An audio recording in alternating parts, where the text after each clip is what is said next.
અધિકારી સચિન પટેલે ફરિયાદ આપતા સમગ્ર કામરેજ તાલુકામાં ચકચાર મચી જવા પામી છે। શિલ્પા રાઠોડ એ વર્ષ 2021માં યોજાયેલી ગ્રામ પંચાયતની ચૂંટણીમાં સરપંચ પદે ઉમેદવારી નોંધાવી હતી અને તેઓએ પોતે ગુજરાત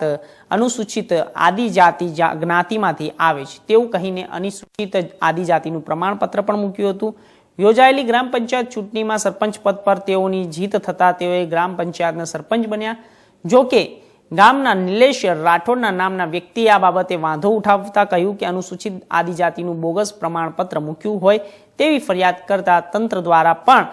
હવે કામગીરી હાથ ધરી છે। લાંબી તપાસ બાદ દરમિયાન શિલ્પાબેન એ બોગસ જાતિ પ્રમાણપત્ર બનાવ્યું હોવાનું સામે આવતા તંત્રએ કડક હાથે કાર્યવાહી હાથ ધરી હતી તેમજ શિલ્પાબેનને ગેરલાયક ઠેરવી સરપંચ પદેથી સસ્પેન્ડ કરવામાં આવ્યા હતા અને સાથે જ કામરેજ તાલુકા વિકાસ અધિકારી સચિન પટેલે સમગ્ર બાબતે કામરેજ પોલીસ મથક ખાતે મહિલા સરપંચ વિરુદ્ધ ફરિયાદ આપતા સરકાર સાથે છેતરપિંડી કરવા બદલ પોલીસે ગુનો દાખલ કર્યો અને શિલ્પાબેને કઈ રીતે અસલી જેવું નકલી જાતિ પ્રમાણપત્ર બનાવ્યું અને કોણે મદદ કરી, કેટલા લોકોએ આ પ્રકારના બોગસ પ્રમાણપત્ર બનાવ્યા છે જે દિશામાં ઊંડાણપૂર્વક તપાસ થાય એ હાલ ખૂબ જ જરૂરી બન્યું છે।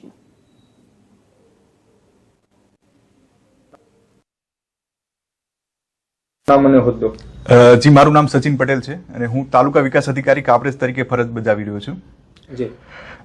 વિહાણ ગામના નિલેશભાઈ સુરેશભાઈ રાઠોડ દ્વારા વિહાણ સરપંચ બેઠક પર 2021ની ગ્રામ પંચાયતની ચૂંટણીમાં ચૂંટાયેલ શિલ્પાબેન દીપકભાઈ રાઠોડના જાતિ પ્રમાણપત્રની તપાસ કરવા વિજિલન્સ સેલને અરજી કરેલ હતી, જે આધારે વિજિલન્સ સેલ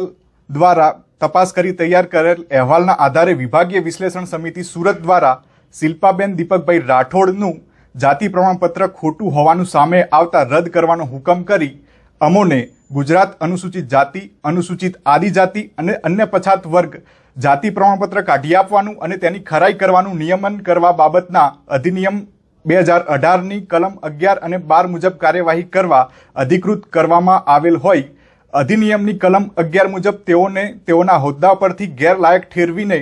દૂર કરી કલમ 12 મુજબ તેઓની સામે પોલીસ ફરિયાદ નોંધાવેલ છે। પોલીસ ફરિયાદ કોના દ્વારા નોંધવામાં આવી છે? પોલીસ ફરિયાદ હોદ્દાની રૂએ મારા દ્વારા જ નોંધાવવામાં આવેલ છે।